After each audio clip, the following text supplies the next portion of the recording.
Welcome to this special lesson of the Polgar Chess University. Today, I'll talk about the knight. The knight, as it's also being called the horse or horsey, is a very special piece in chess. In fact, a lot of grandmasters or even world champions consider the knight as their favorite chess piece. The knight is special because it is able to jump over other pieces, unlike any of the other chess pieces.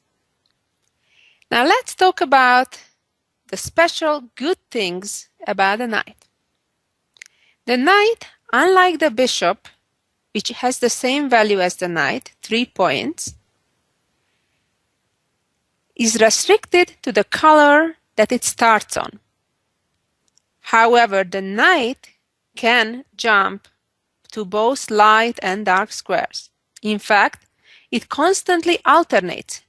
When a knight is on a dark square, it can only jump to a light square, and then when it reaches a light square, it has to jump to a dark square.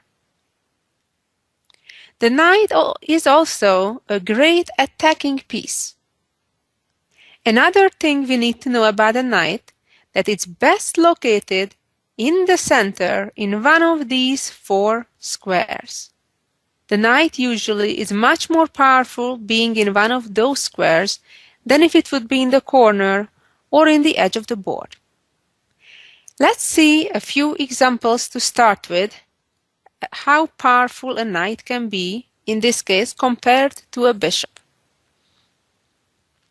As I just mentioned, the big advantage of a knight over a bishop is that the knight can alternate attacking or jumping to both light and dark squares, while the bishop can only attack or defend one color at a time. So the position we see on the board right now, black has a dark squared bishop. That means that that bishop is limited in this game in running only on dark squares. In the meantime, black has pawns on light squares. So what will happen if white attacks one of those pawns? The bishop for sure will not be able to come for help defending it. So as long as neither can black's king or any of the other pawns, that pawn will be lost. I'd like you to take a moment and try to figure it out yourself. Which pawn should the white knight attack right now? The best way to go is to play knight to h4, attacking the pawn on the f5 square. As we can see, the black king is too far to protect that pawn, and what the really important point I wanted to make here is that the black bishop can never protect or attack anything that's on its opposite color square.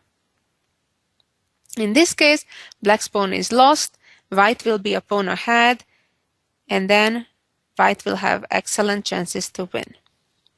Let's move on to our next example.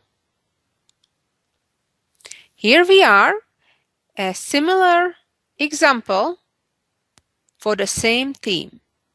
Hopefully, seeing the solution of the first example, you can figure out the solution. Again, black's problem is that he has a number of pawns on the opposite color than their bishop on f5. Typically, it's best to attack a pawn of a pawn chain, the base of it. And in this case, the base is the f6 pawn. That's the weakest one, because as we know, pawns don't move or defend backwards. Pawns only move forward. So in this case, all white needs to do to accomplish the goal to win a pawn is to centralize the knight, move the knight to d5, attack the pawn on f6, and black is helpless. Of course, it's also important to note that the black king is too far to come to the f6 pawn's help. And let's continue with our next example. We're moving on to a totally different theme, and I like to show you a number of examples on this subject because it's one of the best things about the knight. It's one of the reasons why the knight can be so powerful. Like in this case, white is ready to give a family fork. Well, I'm not talking about a fork in the kitchen. I am talking about a knight attacking 2 or in this case 3 pieces at the same time. In a way, it is similar to a fork in the kitchen would pick up, let's say, a piece of potato and meat or vegetable at the same time with a fork. Here we're kind of trying to do the same thing. What happens is when a piece, in this case the knight, attacks 1 piece at a time, normally that 1 piece will run away and will be safe. However, when we attack 2 pieces at the same time, usually what happens is one runs away and the other one gets lost.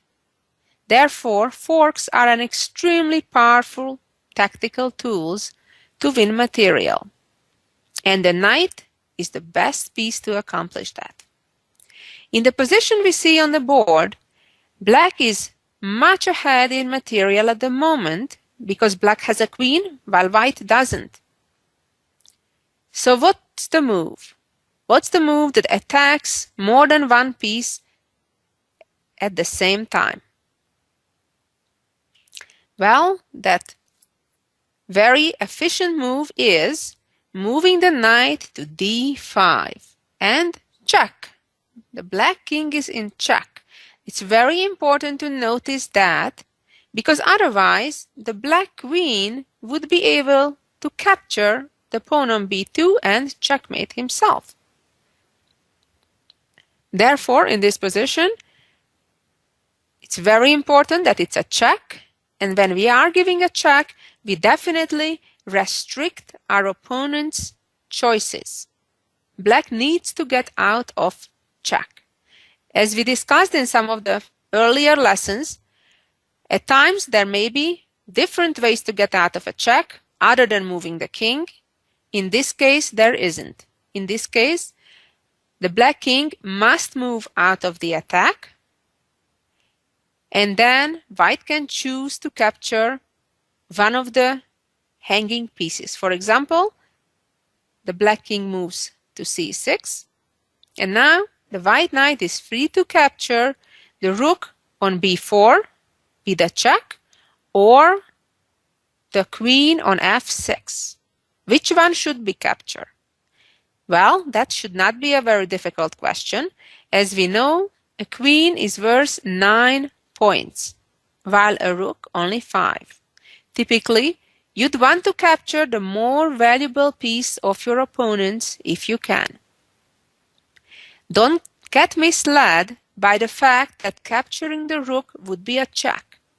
A check normally does not mean anything in itself. So in this case, if the choice is capturing the queen or the rook, of course we would capture the queen. And after knight captures queen, white is ahead material and is likely to win. And let's move on to another forking example. And now let's move on to another example of fork. And here we are in this rook and knight versus rook and bishop endgame. Here again, the knight has a wonderful opportunity to create a fork, not a family fork, only attacking 2 pieces this time, not all 3 of the most valuable pieces.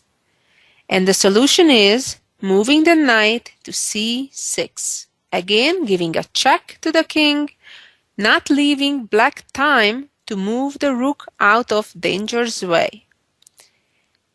And after the king moves away, doesn't matter where, the white knight would simply capture the rook, gaining significant material. Let's move on to the next example. And here we are, hopefully by now, getting the idea of the knight forks. You can figure this one out. Even though it seems that black is the one much ahead, having an extra 2 pawns, which in an endgame usually is a decisive advantage, But because of white's opportunity to create a fork in this position, white will obtain a winning position after a check, and again after the black king moves out of the check, knight captures queen, and even though the bishop captures the knight, white's advantage is undeniable. In fact, another fork is around the corner with the queen this time, and then capturing black's bishop as well. And now let's see some examples when there is no check involved, but yet it will be a fork. Fork does not necessarily mean that there is a check. It means that we are attacking two or more of the opponent's pieces at the same time. And that's what we're trying to look for in this position again. Try to look which two pieces should the white knight attack on its next move. Yes, it's the two black rooks. They are positioned in a way that the white knight can attack both of them at the same time. As we know, rooks are worth each 5 points versus the knight only 3.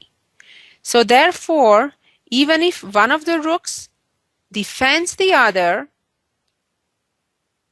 in view of knight takes rook to then capture the knight, white would still gain significant material, that is 2 points, with this exchange. And therefore, white should go for this. And now white's position is an objectively winning position. Let's see another example when we fork with no check involved. In this endgame, black has a rook and a bishop other than the king and pawns, and the white knight is able to attack two of those valuable pieces. Can you see the correct move? Well, a move like, for example, knight b3 would attack black's rook on c5. But that's all it would do, and therefore the rook could simply move away to some safe square. The same would happen if the white knight would attack the black bishop from f3. Again, the bishop would be free to run away. Therefore, the correct solution is moving the knight to e4. Again, it's a beautiful centralized square, but more importantly in this case, it attacks black's rook and bishop at the same time, and black could only save one of them. Remember, from the defensive perspective, when you're in such a situation, and hopefully you won't be too often, but it may happen time to time, of course, you'd want to save your more valuable piece and give up on the less valuable one, which in this case is the bishop. So you would want to move your rook and give up on the bishop rather than the other way around. Another thing the knight is great in, trapping pieces.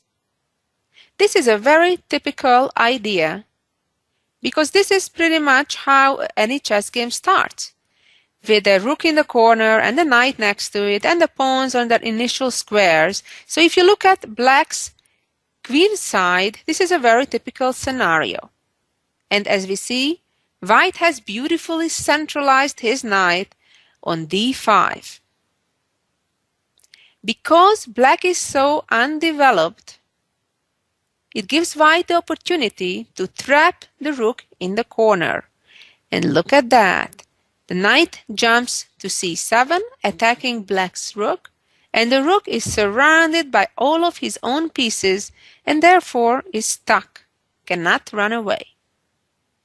The best black can do in this unfortunate situation is to at least try to capture white's knight after the white knight gets the black rook.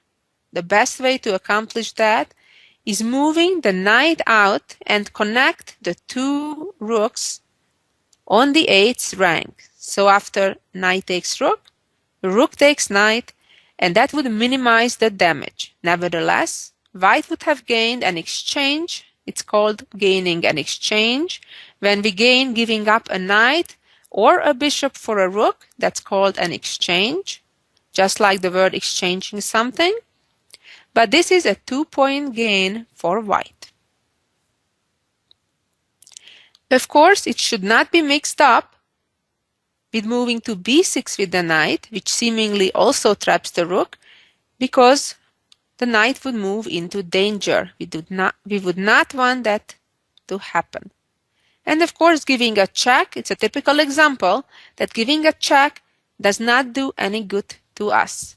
Black would simply move out of the check, and then there is no follow-up to it. In the meantime, white missed the opportunity in trapping the rook because, for example, if the white knight now moves back to d5 with the same idea to trap the rook, it's too late because time is so important in chess. Now the black knight just jumps out and the rook is liberated. The rook is free. After the knight would come here now, the rook just runs away and black has no problems whatsoever.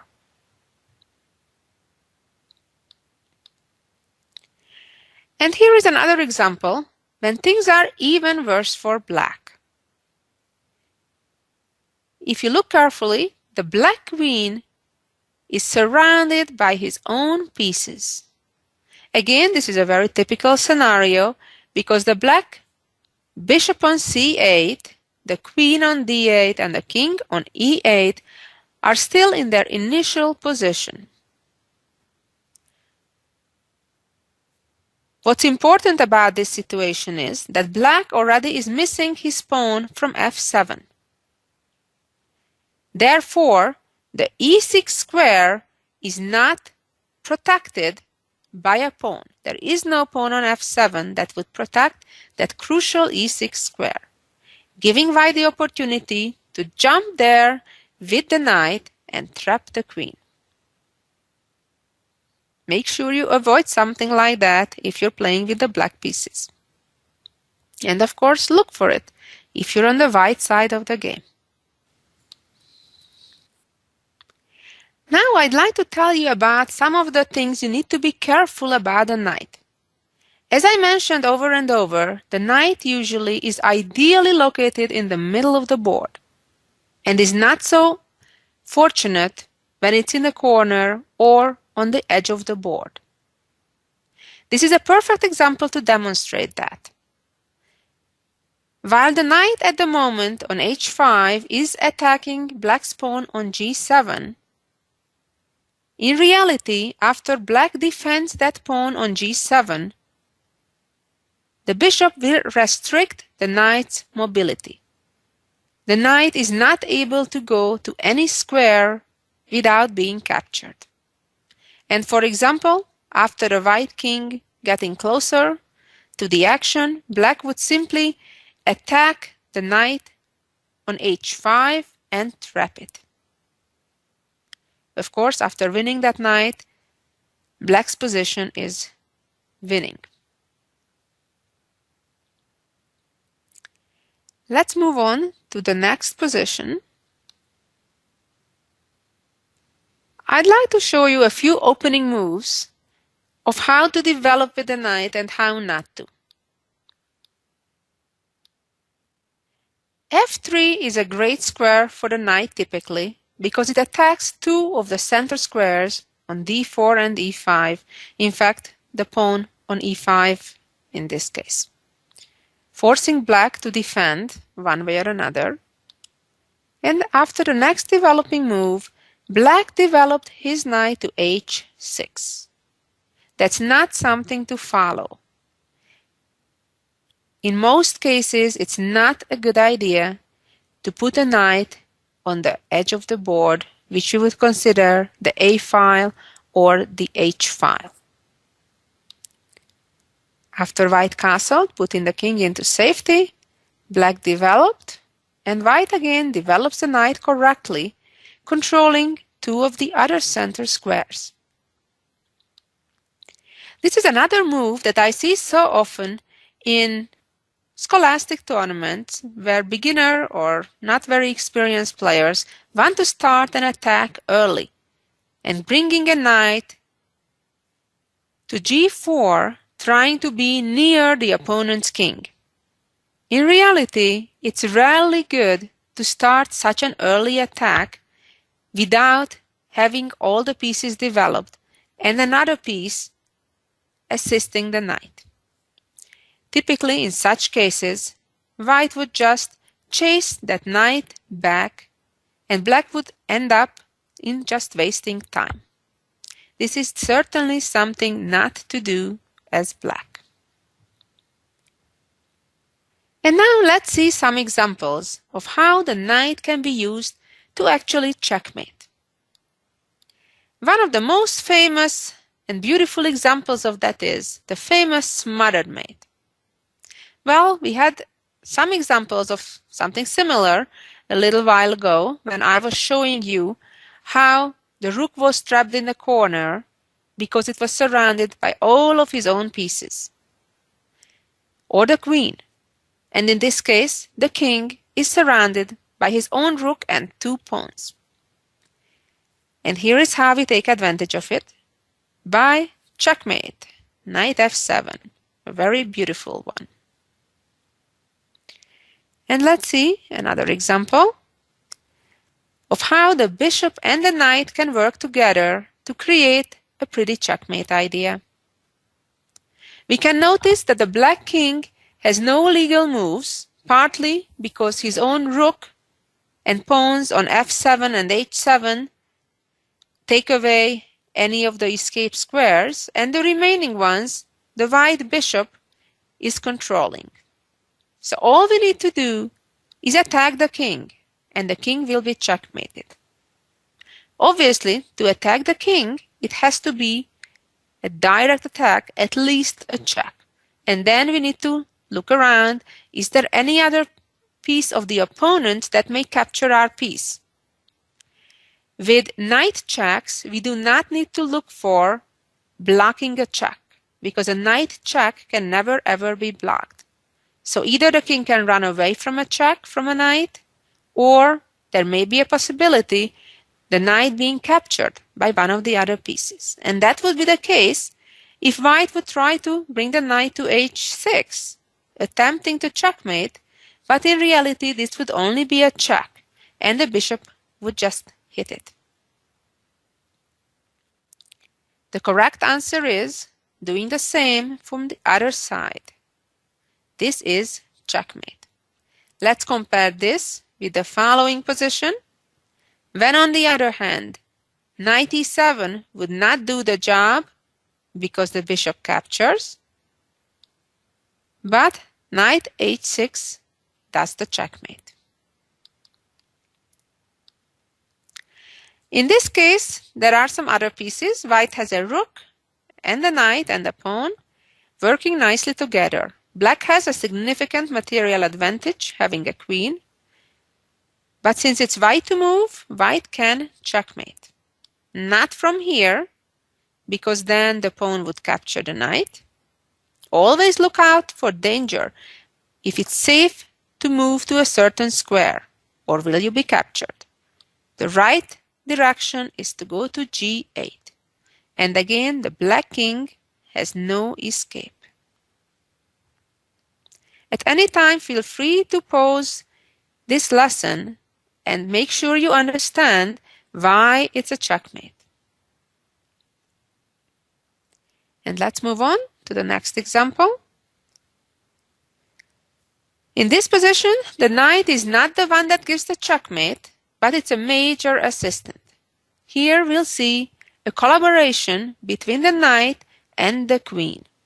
Here the most powerful move is to move the queen to h5. This is one of the most typical way to attack against black castled kingside position. And here the knight is supporting the queen's attack, going to h7 and then checkmating the king. Black has no defense. In this example, it's equal material on the board, And normally such a situation would result in a draw eventually. But here, despite having so few pieces left on the board, white actually has a mating attack. It's very powerful to have rooks on the 7th rank, and that's why this attack is so powerful. Here, combined with the rook being so well placed, the knight goes to f6, and again being the assistant, not the main hero, in protecting the rook after it will capture the pawn on h7, which black cannot defend. Also, the knight is accomplishing a second very important goal, not letting the king out on g8 either. And finally, let me end this lesson with one of my all-time favorite games. And this is the very end of it. I played this game back in Hungary in the 1980s. In this position, I have just sacrificed my queen to reach this position.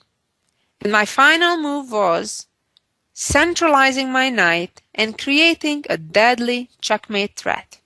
Even though it's a quiet move, black does not have any defense at his disposal. Doesn't matter what move black plays, the checkmate is unavoidable. The knight is coming to f6. And it's a bit similar checkmate with the bishop and the knight as we saw a few positions earlier.